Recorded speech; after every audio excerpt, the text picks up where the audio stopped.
I think we're live. Anyway, we should be by now. Anyway, hello everyone. I am HP Holo. I write books. I also interview people who also write books.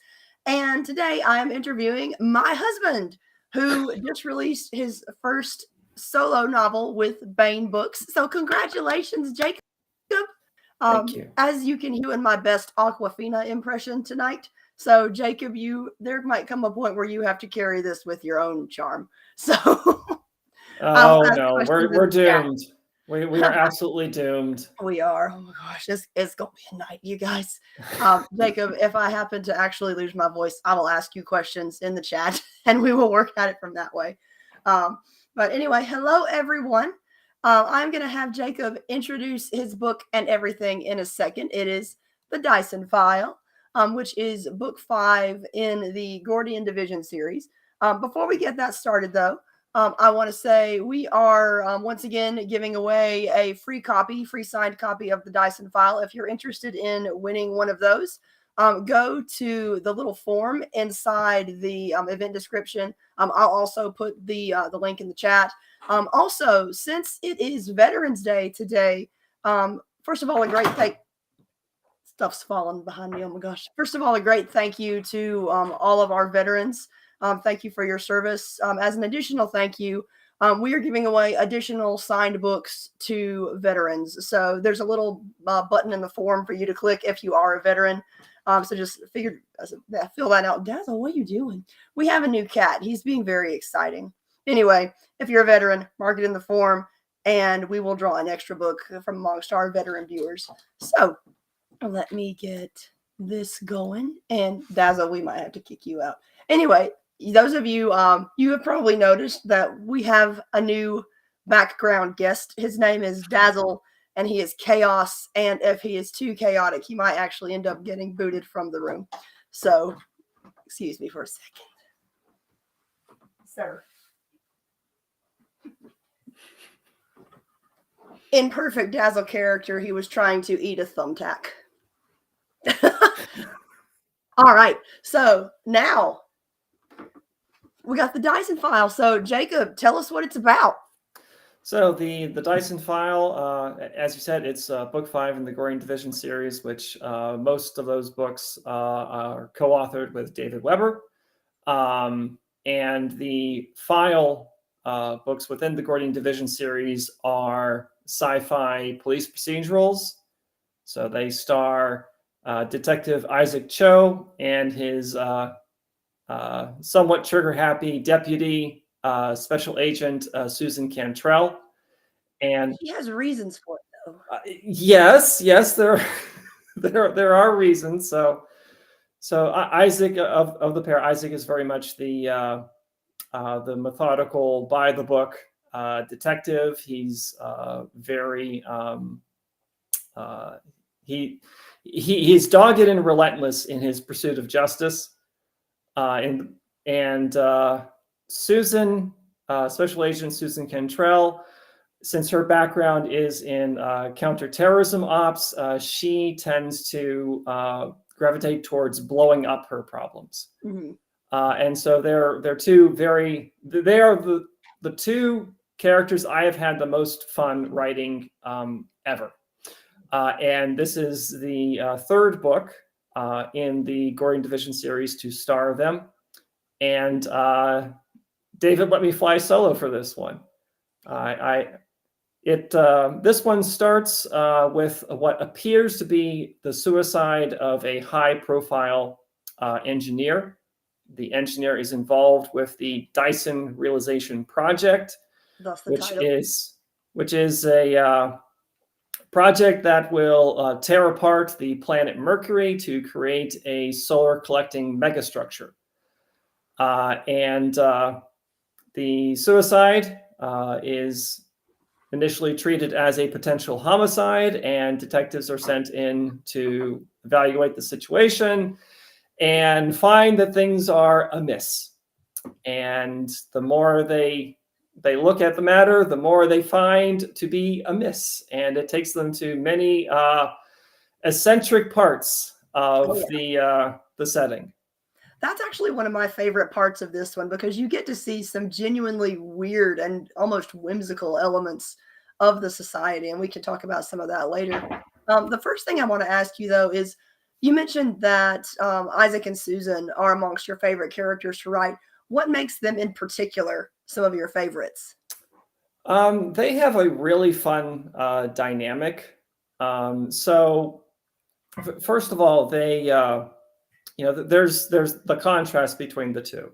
That Isaac is very much these are the steps that we need to follow. We trace through the various evidence trails until we hit a dead end, and then we search elsewhere. And while he'll get frustrated, he won't really ever stop.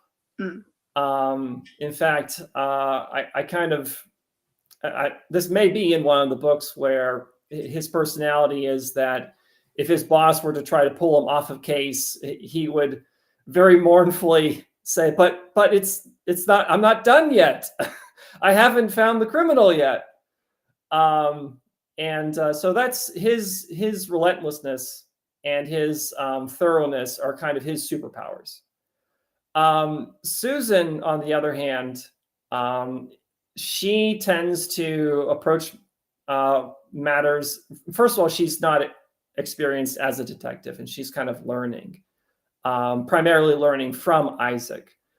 But she also brings a kind of outsider's view and to problem solving, which does not always involve explosives, though sometimes does. The dynamic between the two is a lot of fun. Also because they come from two different societies. They're part of an officer exchange program. There's kind of a contrast between their backgrounds there. Because the Gordian Division series is multiversal. They come from two separate versions of Earth. And Isaac comes from a society that is very far into its post-scarcity stage, and has basically got its stuff in order for the most part. I mean, there are plenty of seedy corners, but overall the society functions, and it functions very well. The admin, which is where Susan comes from, is kind of entering into the post-scarcity phase and is not having a great time of it because of the societal upheaval that it's causing. They also have essentially existential threats that they have to deal with, primarily from basically terrorists using very advanced technology, advanced to us in They've got like nanites that eat people. So yeah. That. And so those are the kinds of people that Susan is used to dealing with, and they deserve the bloody ends that she administered. But now she finds herself in a new situation, and as Isaac has stressed in the past, we bring in, whenever possible, we bring in the perpetrators alive. So no, Susan, you're not allowed to blow up your problems. Yeah. The other thing about these two characters is that while initially, and you see some of this in the DYSON file, but you see most of it in the first time the two characters appear in the series in the Janus file, where initially it appears like they're really not well suited to be teamed up. But the kind of the little secret is that they're actually almost perfect for each other, both professionally and romantically. But they're so dense and so career focused, they don't see it.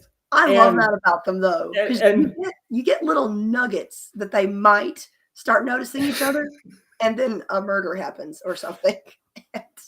Yeah, I enjoy those little teasing moments. They are They are absolute joys to write. And I think the joy that I experience as an author writing these characters appears on the page and is there for the reader to experience as well. Oh yeah, I think so too. Now, Susan actually she appears in the Gordian Protocol in like a blink and you miss it.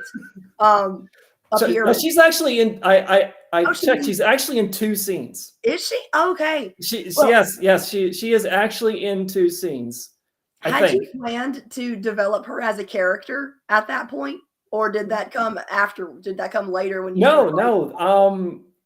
She the plan was to introduce her and then kill her off, which that plan was executed. So yeah, a blink and you miss it character. But because of the multiverse nature and because of the time travel and whatnot, another version of Susan was basically waiting in the wings for us to utilize. And David was actually the one who suggested we use the character for the Janus file.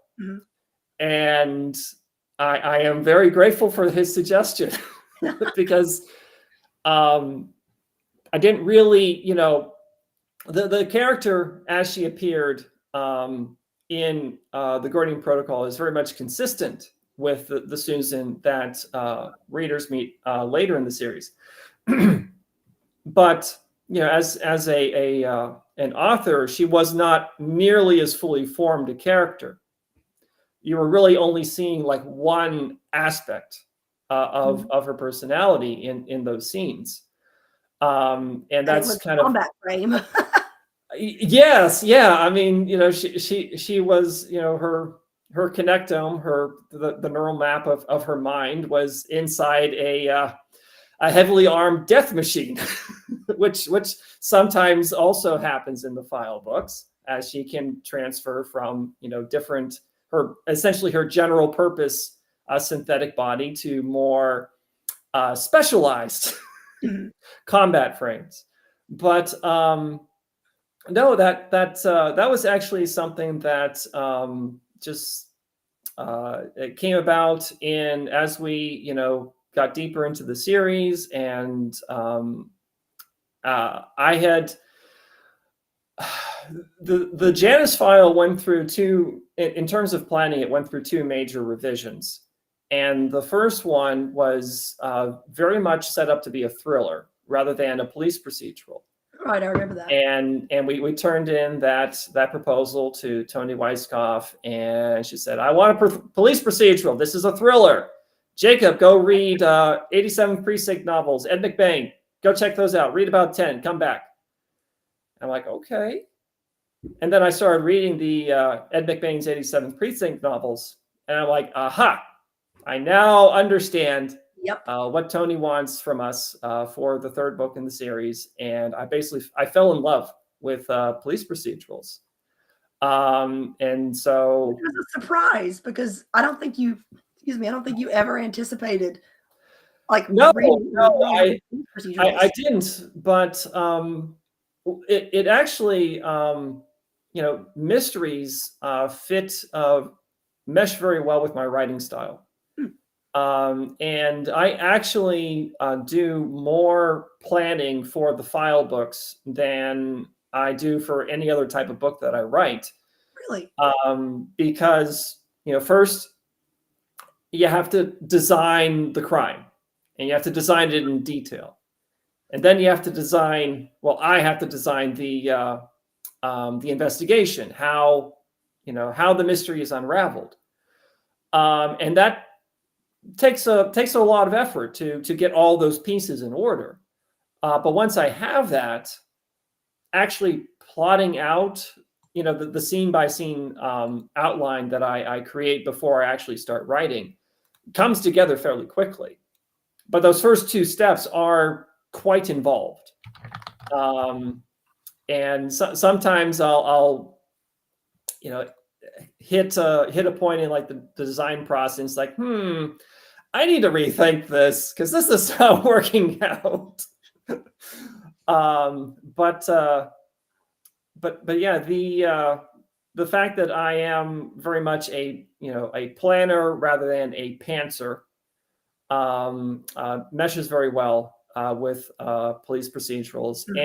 And the other interesting thing about writing them is that if you have, like, say an investigative path that ultimately goes nowhere, that's actually a feature.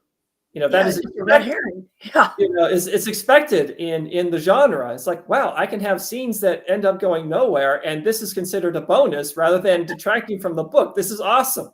Yeah. Because red herrings are expected to be a part of the this subgenre, and it's kind of part of the game that the author plays with the reader. It's like, hey, I'm going to put all the facts in front of you, everything that the two detectives know, the reader also knows, and sometimes the reader knows it before they do. Right.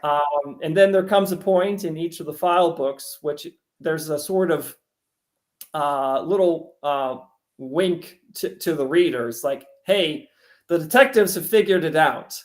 All right, time to place your bets, because the next scene is going to get revealed. Yes. And then the following scene, the perpetrator or perpetrators are revealed to the reader. And I enjoy setting all that up, and I enjoy hearing from readers. Some readers say that, aha, I was able to figure it out before Isaac and Susan did, and some of them are like, yeah, I didn't have a clue, and like, and I get a mix of that.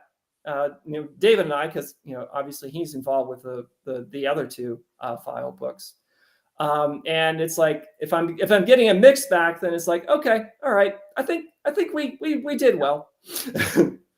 So before we continue, I want to say, those who are watching, first off, thank you for watching, but also, if you have any questions for Jacob, put them in the comments and we will get them answered for you. So we've already got a few people in the comments, no questions yet. But I did want to say just hello to Crafting, Cosplay, Music, and Books, and John and Paul. I also want to say that John and Paul both say, time to bookstore, I will definitely be purchasing this book. And we just, excuse me, we just came back from a book signing just a few hours ago at the Haywood Barnes & Noble in Greenville, South Carolina. And I will say that, first of all, we sold a ton of books there, but also they had Jacob sign. They worded it as, sign as much stock as you want to. And they gave Jacob like 30 copies of the DYSON file. They stocked up. They yeah, man, that Barnes and Noble, very, they were ready. They're first of all, the staff was great. Oh yeah. And super supportive for the release of this book, and I think they were also very happy to have a local author, because they said they don't get a lot of local sci-fi authors there. Yeah. But all this to say, they have a ton of signed copies of the DYSON file if you're in the Greenville area. And also Fiction Addiction, which is actually just down the street from them, which is an indie bookstore. We signed some stock there as well. Or I say we, Jacob signed some stock there. And oh, hey, Rich Dolphus, we got familiar people. Oh, it's Roeby. We've got a lot of familiar people in the comments too. So hey, everyone. But yeah, if you want signed books, there are ways to get them. Teresa asks, are you doing a signing tour? We are not doing a tour, but we will eventually be selling signed copies on our own shop too. We've got, while we're speaking of appearances, actually, hold it. Sorry, the cat is eating my pants. I got It's a crisis. Yeah. We are both going to be featured guests at MarsCon in Virginia Beach coming this January. So that's going to be our next con appearance. And then I will send out notifications about future ones too. But we're always at Fantasy. We're always at LibertyCon. Yeah, but no signing tours, unfortunately, just because we can rarely make it work in our schedules to do a big tour. Though I would love to. That'd be super fun. I love travel. Yeah, there's also the aspect, the factor that this is one of two jobs. Yeah, that's true. And I literally take time off from one job to work on the other job sometimes. And so Sure. Yeah, finding the time to do something like a book signing tour would be it would be a challenge. Yeah.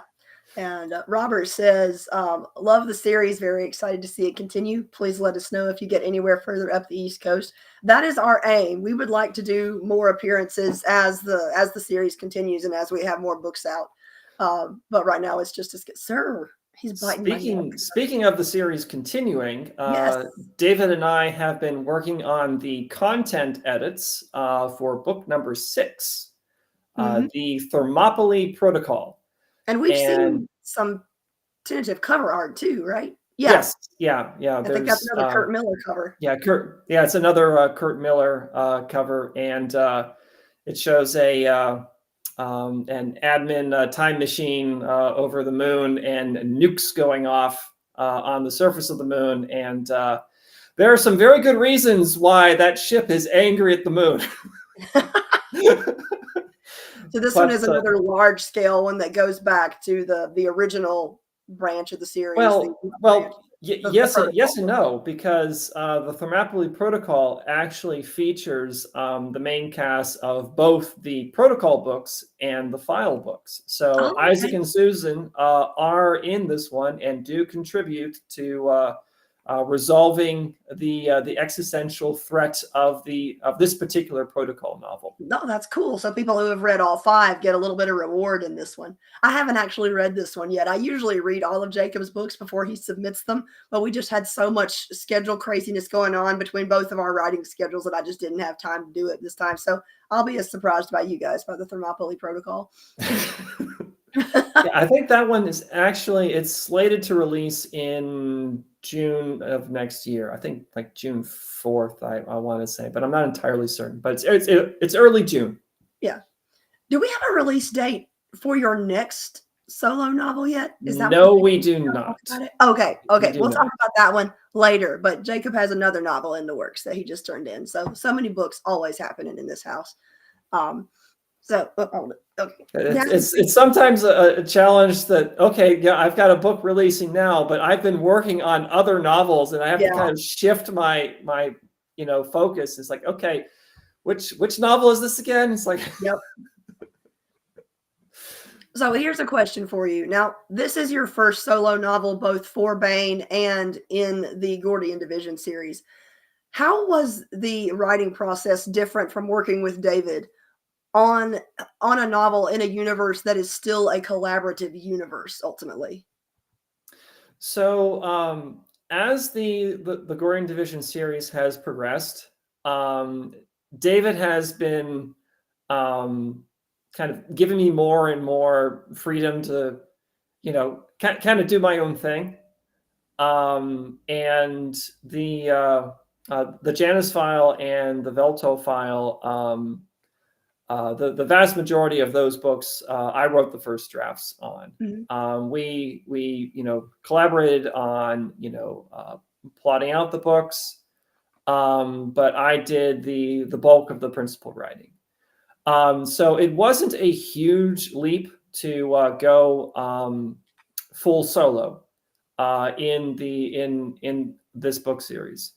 So for this one, I put together I want to say it was probably 2,000 to 3,000 word proposal. David reviewed it, gave me the thumbs up, and then I submitted it to Baen. Tony decided to buy it. I then wrote it. Once I had the first draft cleaned up, I handed it over to David. He reviewed it. I did a little bit of touch up based off of his feedback and then submitted it. So he was involved in those kind of bookends on the project, but other than that, I pretty much did my own thing. Cool. Yeah.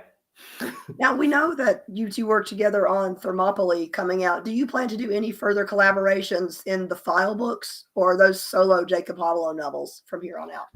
So we have the Thermopylae Protocol represents the only open contract for the Gordian Division novels. So that satisfies all open contracts for that series. If there are we are talking about doing more in the series, but that is not an official project yet. And there's possibility of me doing more solo work in it, and there's certainly possibility of Dave and I collaborating on additional books. But that is the future is unknown at this point. And you've got other projects to work on. Yes, I do. We can talk about that some too. But before we go into that, I actually want to show off a cool comment in our chat section. Robert over here has some great praise for the series and says, it's the best new science fiction series in quite a few years. Wow. I recommend it regularly to folks who enjoy science fiction. It's especially cool that you have essentially two distinct and equally cool casts of characters who occasionally interact, but the protocol and files lines have quite distinctive feels. Yeah, and that's very deliberate. So when we were working on the second book in the series, the Valkyrie Protocol, we very much went big. It was a pretty significant escalation in terms of the size of the conflict. Not so much the stakes, because again, we were dealing with an existential threat to all reality. Yeah, it's hard to top that, but in terms of the actual way that it played out, we went from in the Gordian Protocol having a dogfight between like 8 different militarized time machines to a fleet action involving like 300 time machines and a time traveling battle station too. So if we were to try to keep like one-upping ourselves with each protocol book, we would eventually run out of apocalypses to have our main cast deal with.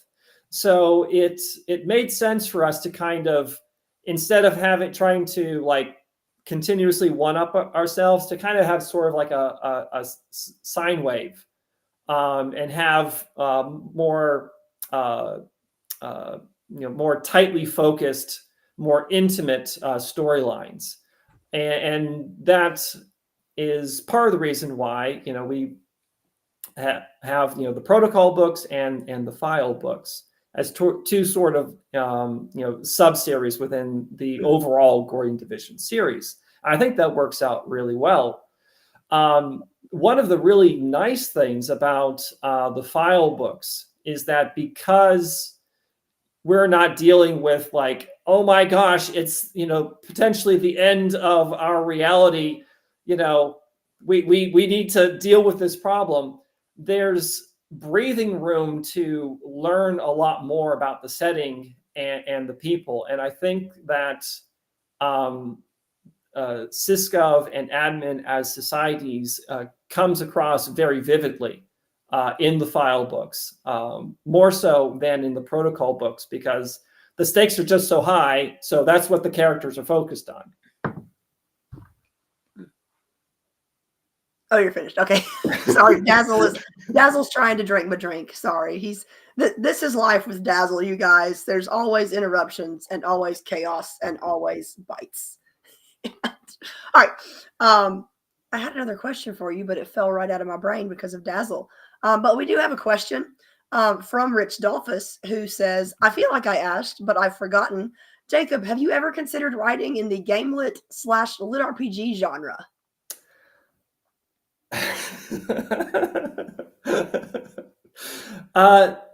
Yes, I have considered that.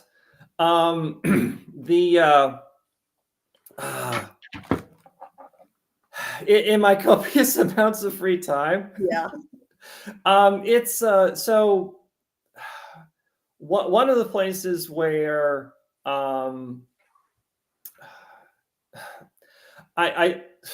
geez, how to address this? There's like so many layers to this onion. Let's see here. Well, I'm so proud of you for using that metaphor, by the way. Guys, I finally got him to watch Shrek. it's been an accomplishment. He's never seen Shrek before until last night. Not last night, last week. Anyway, I'm proud of you, Jacob. You made a pop culture reference. But I mean, yes, it is. It's definitely a genre that I am very interested in writing in. There's a lot on my plate right now. Now, one of the ways that I have been able to kind of dabble in that genre is by assisting Heather with her writing in a game lit RPG, various works. And so for a series that she is getting close to starting working on book 1. Yep, I started next week or the week after. I am doing her stats. Yep, because I hate numbers, and he's an engineer. We blend well. He just does all the numbers for me. So I'm not like full on writing game lit or lit RPG, but I am assisting someone who is writing game lit. And so yeah, I'm bringing the numbers and the some of the rule sets to those. I think it's right now you're planning a trilogy. Yep. But yeah. So, but there are actually let's see here. There are 2 game lit concepts. Series concepts that I have discussed with Tony Weisskopf, who's head of Bain Books. And I think she would be open to pursuing either of those. It's just, I got a lot on my plate right now. Yeah. And yeah, in my copious amounts of free time, yes, I would very much want to write a game lit series, but I can make no promises. Genre. I can't make any promises right now, just because of the commitments that I have open at the moment. That actually segues into another one of my questions. But before we do that, I actually want to point out another good comment. Robert McCool says that as a police officer, I have to say that Isaac is very believable as a detective, and Susan is definitely the archetypical SWAT cop. And I really like that as a compliment, because neither of us have any experience in law enforcement. Well, it's pretty much true, but I did work very hard to get their characterizations right. So thank you. Thank you. Getting comments like that feels very good. Thank you. Yeah, it's the product of research, and it's nice to see the research paying off. But my question, well, actually, no, something, I'm going to ask another question. How did you manage to do that? Not having any professional experience in law enforcement yourself. Like how did you pick out what details to include that made you go like, yes, this is definitely something a cop would do. This is definitely something a detective would do. Like what was your thought process? Well,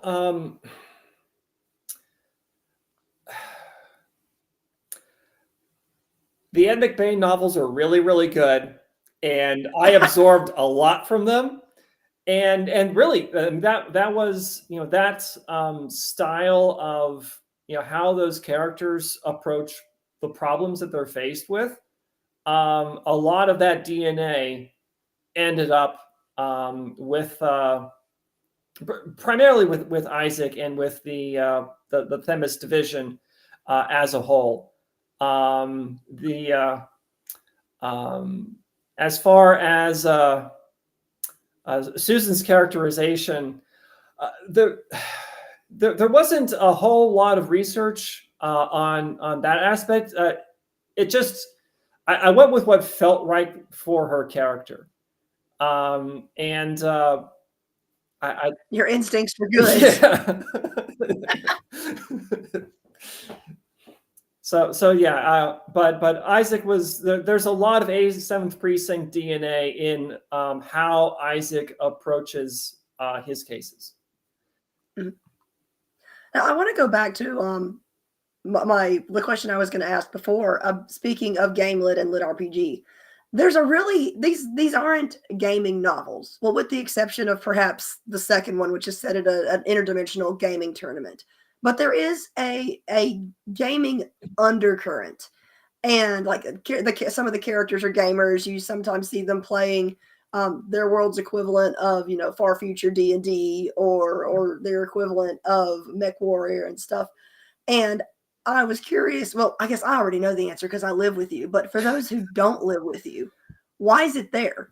Because it's not something that very few people pick up. Oh, I'm going to read this mystery. I'm going to write this mystery sci-fi novel, and we should definitely have some gaming in it. Like, why is the gaming there? There are a few different reasons. That aspect of the setting was already there in the first draft of the Gordian Protocol to a certain degree, and it was prevalent on the admin side. There really wasn't anything on the SysGov side, but there were only 2 SysGov characters prevalent in that book, Rybert and his integrated companion, Philosophus. And one of the things that Tony brought up during content edits was that Rybert was he had adjusted to his new synthetic body that he gets during that book too easily. He was kind of shorter in stature, and the synthoid, the synthetic body that he ends up in, is essentially blonde Conan the Barbarian in terms of dimensions. And so it's like, I can fix this. Don't worry about it. So I added in an element where Rybert and Philo enjoy their the 30th century version of D&D, essentially, a game called Solar Descent, which is kind of a science fantasy setting, and that in that fully immersive virtual reality simulation, he had played larger characters, and that it really wasn't all that much of a difference between one of the characters that he played in that game and with his new body. So from an early stage, both of the superpowers, the time traveling superpowers in the series, had that sort of gamer element to their culture. Also, I'm a gamer, so I see this as like, okay, I can do more with this. And I did more, and then I did even more, and no one told me to stop. So I just kept doing more of that. So that's why in the Velto file, essentially the B plot is a cross-dimensional gaming tournament, and that the A plot is death threats that have been received by a star visiting player, and Isaac and Susan trying to figure out what's going on there, and before the killer decides to strike, and that the other thing is that both Isaac and Susan are avid gamers, and this is one of the aspects where they both enjoy playing games in their free time, and a lot of the scenes where they're just sort of like chilling, and they're meant to be like kind of fun character building scenes, feature them playing games. Cool. So, were there any particular real world games that you based their games off of? Well, you know the when answer you were going to this. Oh, I know, but I'm asking for the people who are watching. Okay, so there are a few different games that show up within the Gordian Division series. So Solar Descent is the first one that gets mentioned, and it's essentially a fully immersive version, a science fantasy version of D&D. There's also Veltal, which is it's a real-time strategy game, and it has some influences from a few different places, like Master of Orion, Sins of a Solar Empire. There could be some StarCraft 2 in there as well, because I watch. I recognize the StarCraft. I watch way too many StarCraft tournaments. Oh man, you guys, we went on family vacation, and what we do for my family vacations is we all pile up in one house, and we just hang out and interact, and every now and then someone different gets to pick what we watched that night. Well, one night it was Jacob's turn, and Jacob picked a StarCraft tournament. And that's not entirely true. Okay. Well, I left, so I don't remember the full evening. I just went to play Pokemon games or something. But at some point I came back and it was just Jacob and my dad. Everyone else. Well, gone, your dad had had asked to see something that, hey, let's watch, pick something, Jacob, pick something that you normally watch, and I'll watch it with you. And so I'm like, are you sure? And he's like, oh yeah. And so brought up a video of one of the more recent StarCraft 2 tournaments, which, yeah. And Dad enjoyed it, which surprised me because he's the sports guy, But it is a sport. It is a sport. Well, I mean, he's a football kind of guy. He's the kind of I know, but look at StarCraft and think, oh, that's a sport. See, I'm the somewhat not normal is not the right word, but it's like my sister has a baby, and so we watch a lot of Bluey, and I'll just sit down and watch Bluey. That's my jam. I love it. And then to continue with the original question, the other game is Mech Master, which is a collectible card game that Isaac and Susan will play occasionally. And its rule set is influenced from Digimon the card game. So instead of a Digimon evolving to higher and higher levels, the mechs are combining. So yeah, I really liked the way you adapted that rule set. Did you ever think you would end up being a fan of Digimon the card game? Not until you introduced it to me. Yeah, I basically wanted to collect the cards because they were pretty, but I needed an excuse to buy lots of cards. And so the guys at my comic shop said that the rule set was really well designed. And so I went to Jacob and was like, hey, Jacob, they say this rule set is really nice. You want to try out the game? And now we spend a stupid amount of money on Digimon cards. Well, it is a very well-designed game. We need to get back into tournaments again. We used to compete in tournaments. In our copious amounts of free time. It's a running theme. Yes. All right, I had another question. Go ahead. And see, I want to make sure I haven't missed any questions in the comments. And I think we're good there. So my other question that I wanted to ask, especially we're getting down to the last 15 minutes, upcoming projects. Would you like to talk about your next one?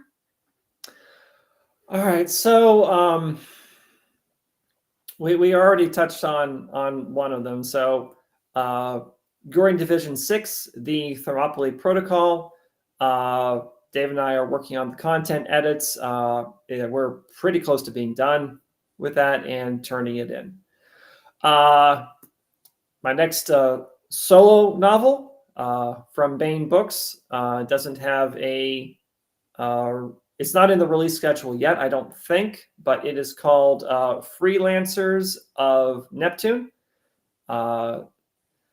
It was formerly known as Shattered Soul, for those who have seen me mention that occasionally. Yeah, but it was actually too close to a. I think Richard Fox. Richard Fox has a Stars, I think. is the name of Pardon? the series. I think the name of his series was Shattered Stars or Shattered Sun, either like Shattered Star. I have completely forgotten the name of it. It's Shattered. Anyway, it was too close, and he was first in the release schedule. So Tony's like, you need to change your title, Jacob. I'm like, okay. So I threw her a few options, and she picked Freelancers of Neptune, and it is the elevator pitch is Firefly meets Larry Niven's Ringworld. And I think the tagline that I'm going to be proposing is the solar system ain't what it used to be. I think this one is my favorite thing that you've written. Like, I like everything that you've written, but in terms of the genres and storytelling styles that I enjoy, like this is the one that I vibe with the most because it's, it's got a scrappy crew in a somewhat whimsical far future. And the science, like the science is hard science, but it often reads like science fantasy because some of the things they've done with it are just so wild, and I love it. That's my favorite. Well, I mean, one of the characters is a former space pirate cat girl. Yeah. And then you've got another who, like, I really like what you did with well, we're not talking about that book right now, but I really like your Jovians. I'll leave it at that. I really like the way that entire race isn't even the right word, or species isn't the right word. Well, that entire group. They're essentially a kind of a transhumanist branch of humanity where they've transitioned into not only just synthetic bodies but kind of a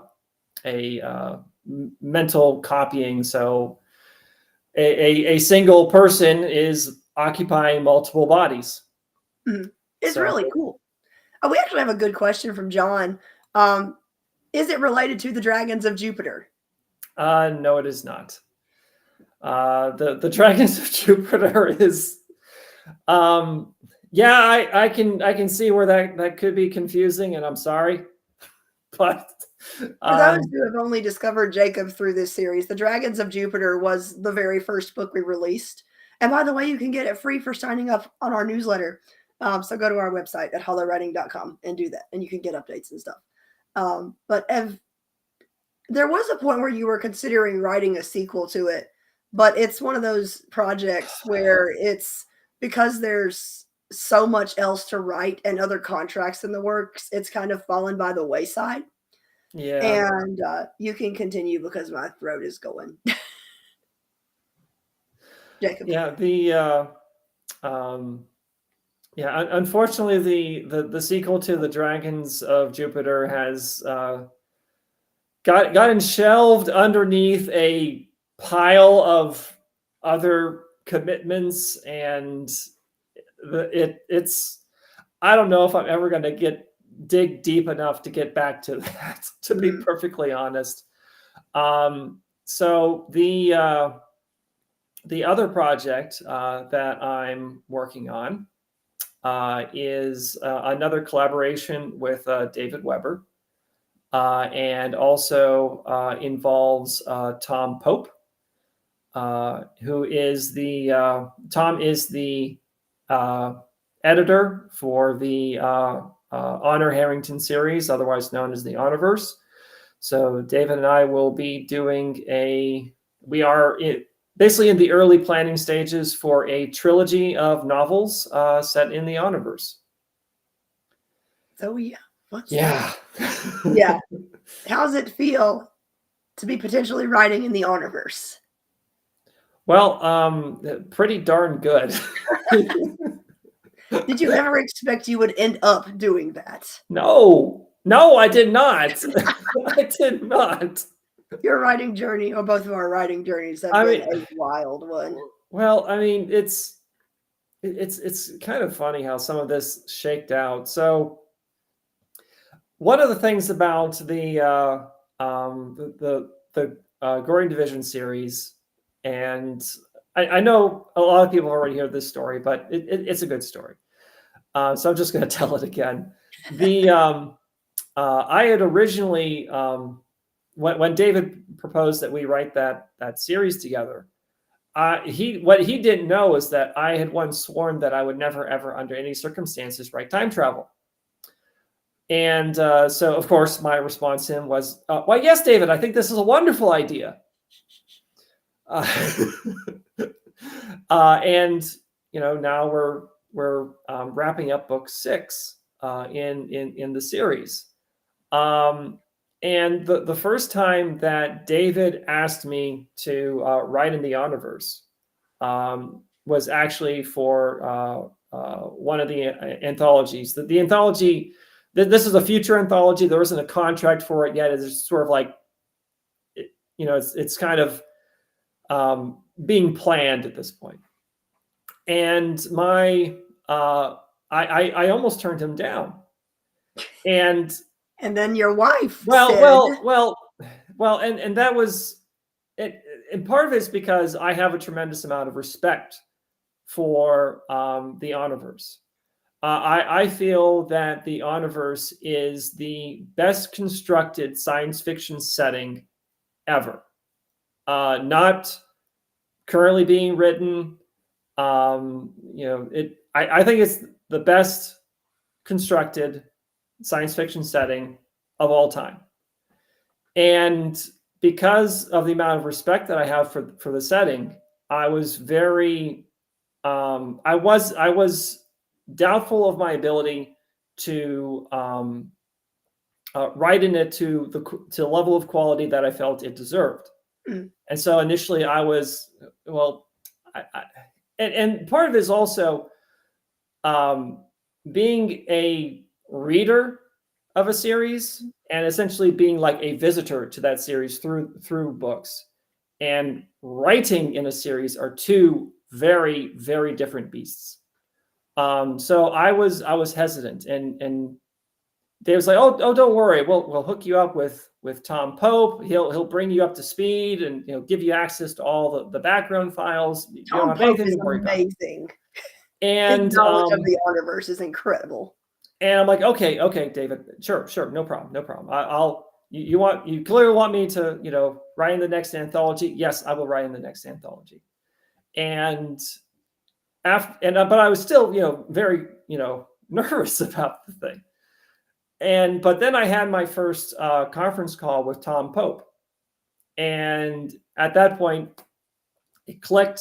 Mm-hmm. And it's like, aha, now I know how this is all going to work. Now I know that Tom Pope absolutely has my back when it comes to all the deep lore in the setting.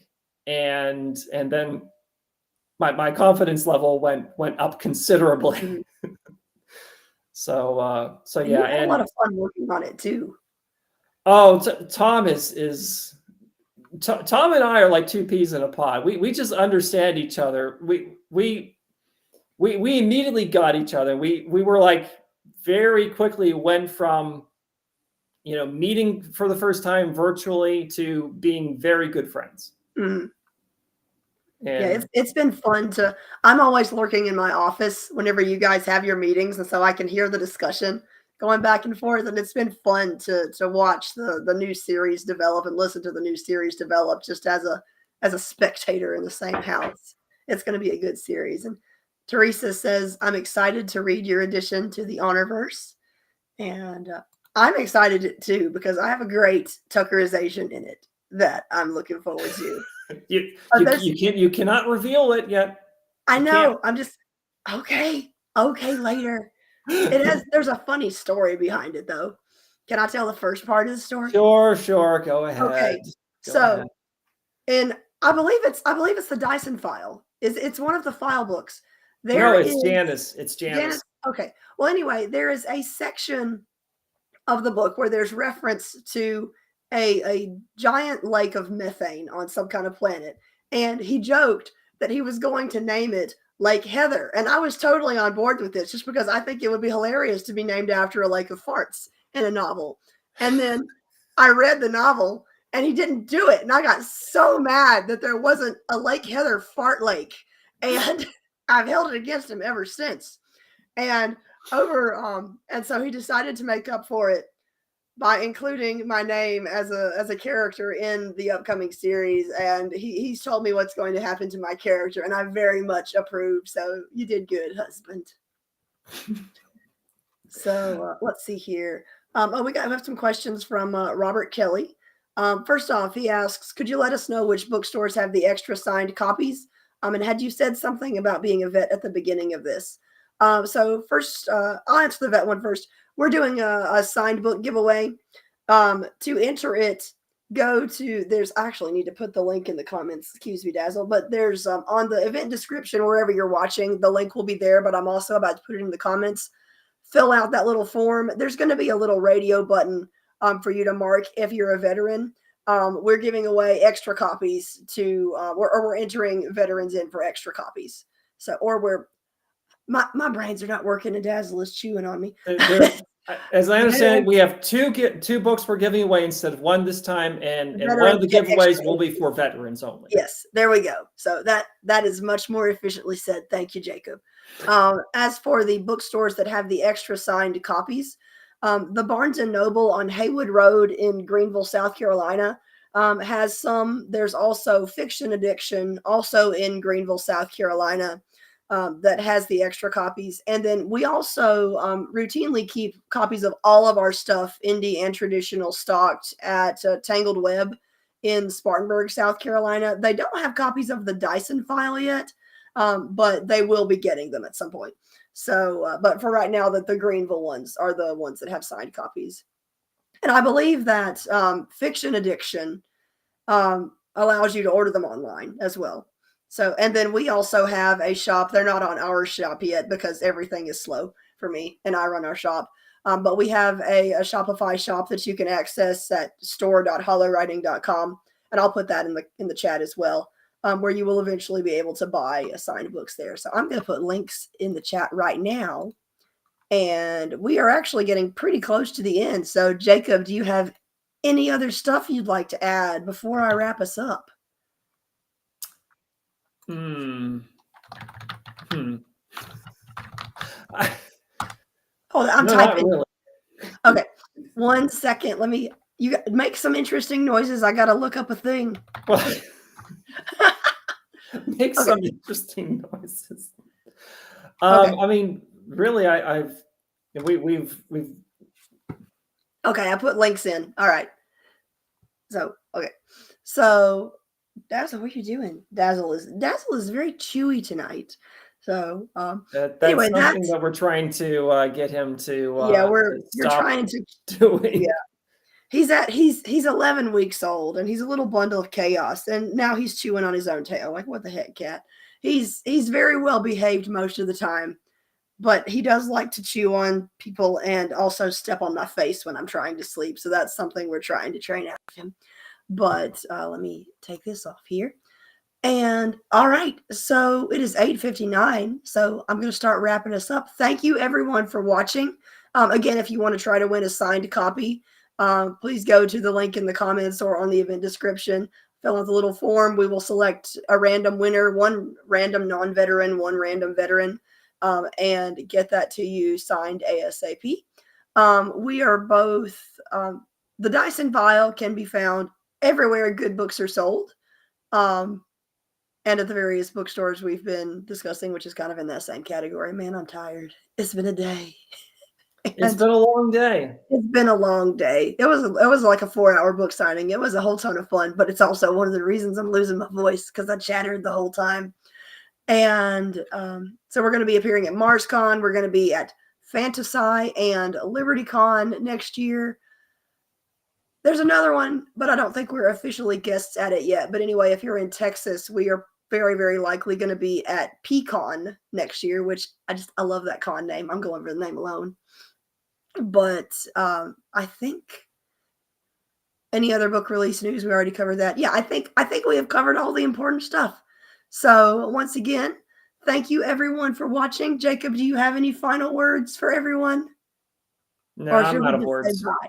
All right. Well, goodbye. I'm saving all my words for my next project. Okay. Yes. And you will start that soon. So yes, thank you again, everyone. Dazzle will say bye as well. And once he finishes chewing on me, we're just going to wave him. Bye, everyone.